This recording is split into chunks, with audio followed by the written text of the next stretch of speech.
So someone asked me what I think about Khia versus Geisha305,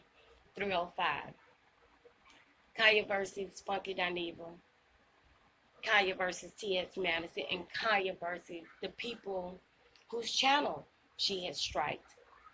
First, Geisha. To the person that asked me, yes, I saw the video of Geisha in the closet. In the video that you're speaking about, Geisha was in the room house, in the kitchen, sitting in a stool, talking about Khia's living status. She was saying in this particular video that Khia doesn't own the deed to her home.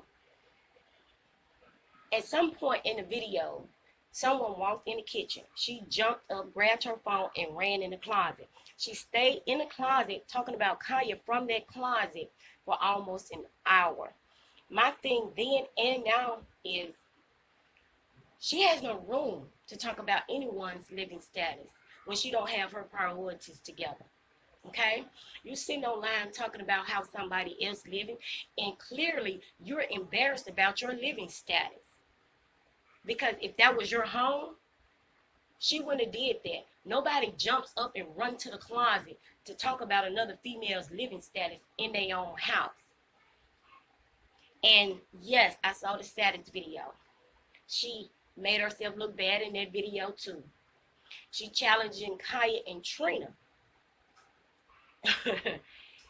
When your status has come back non-reactive. Non-reactive means either you got it or you don't. Positive means you have it. Negative means you don't. Okay? She's the one that jumped on social media and told people that she was in a relationship with a man who was bisexual, with a man who left her for another man. So that non-reactive test may or may not be positive. Funky Dineva versus Khia. I saw that on Twitter when he was talking about her grandson. When Khia did her video with Miko, Khia was not lying. I've been following Khia's career almost 20 years. Khia has been blogging since MySpace. When she invited Funky Dineva or accepted his invitation via Miko to come on her blog, this was late MySpace, early Facebook. They were at a bar. And when she says that he has a drug problem, she's telling the truth. ATLian exposed that as well. On her blog, on Facebook, on YouTube, and Periscope, when she was in the process of suing him for unpaid rent. I followed that story. When ATLian decided to sue Funky Dineva for unpaid rent, it was during the time that his mother had passed, and he could barely pay for his mother's funeral. Okay? And when he responded to her lawsuit, he was saying that she was a lie, and he was saying that he always paid his rent at a certain time, which was around about the 21st when they got their big Google check. But my thing is, if your rent is due on the 1st and Google pay you all on the 21st, there's no reason you should be late ever. Okay? He needs to get his priorities together too, his finances. For him to be able to talk about somebody else's finances, he didn't have his together. Right today, that lady still don't know where her washing machine and dryer is. Yeah, he paid her, but the damage that he did to her home was ridiculous. Those dogs that he had when he was living on her property destroyed her property from one room to another. They had pee stains, poop stains throughout the house.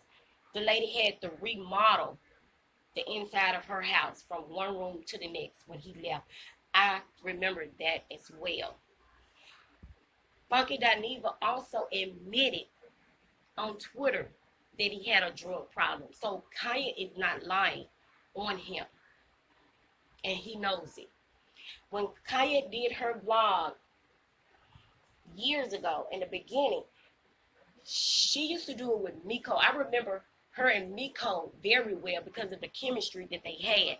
But it was another guy, I think his name was Dwayne or Dwight or something. He was a slim, dark-skinned guy. He used to be on her blogs as well.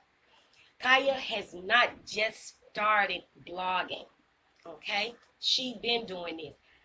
Coming down the spiral steps, sitting on the red couch, reading a docket. She's been doing this for years.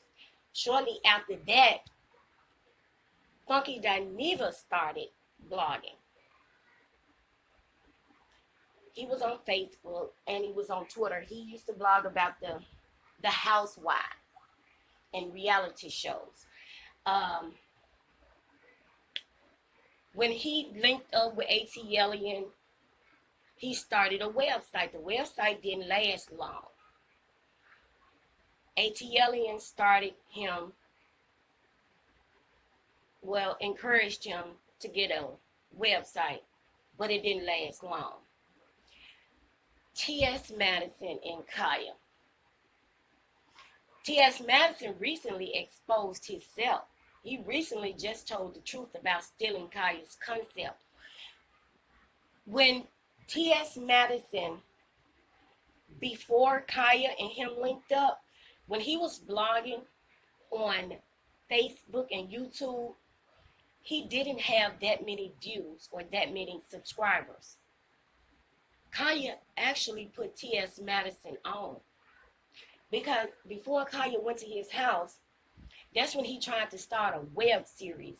And the name of that web series was Unapologetically You. He would have the callers to call in and talk about their lives, their struggle in their lives, and transgender prostitute. That's what his show was about. But it wasn't doing the numbers that he wanted it to do, so he took another route. Somehow he linked up with Khia, and that's when he got all the views. I mean, this stuff is on the internet. If you go to his Facebook page, you will see the difference in his views. If you go to his YouTube page, you will see the difference in his views before Khia took her show to his house. T.S. Madison knew that the Queen's Court brand belonged to Khia. Okay? That's why he don't like ATLian. Because ATLian exposed T.S. Madison for going behind Khia's back to copyright her brand. Khia did not give him permission to copyright her brand.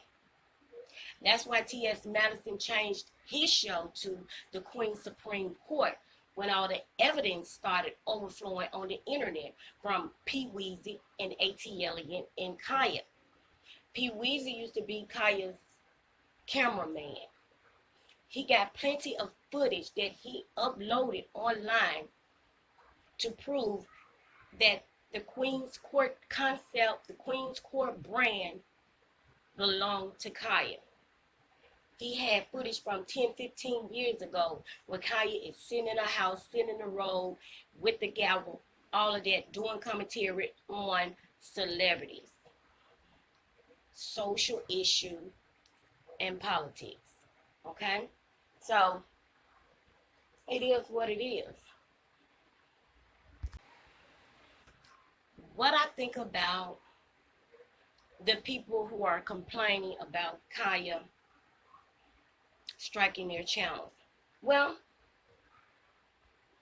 my thing is, the content doesn't belong to you, and how you going to be mad about something that doesn't belong to you? It's her content.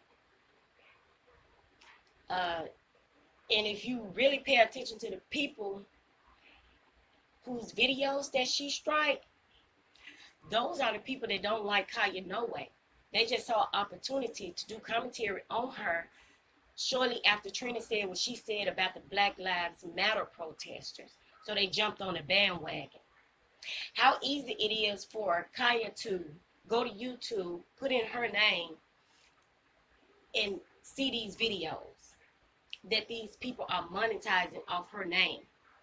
And previous videos and past videos where they made videos talking trash about her.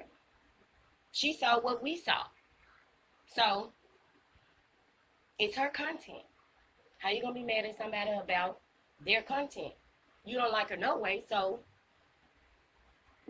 it is what it is.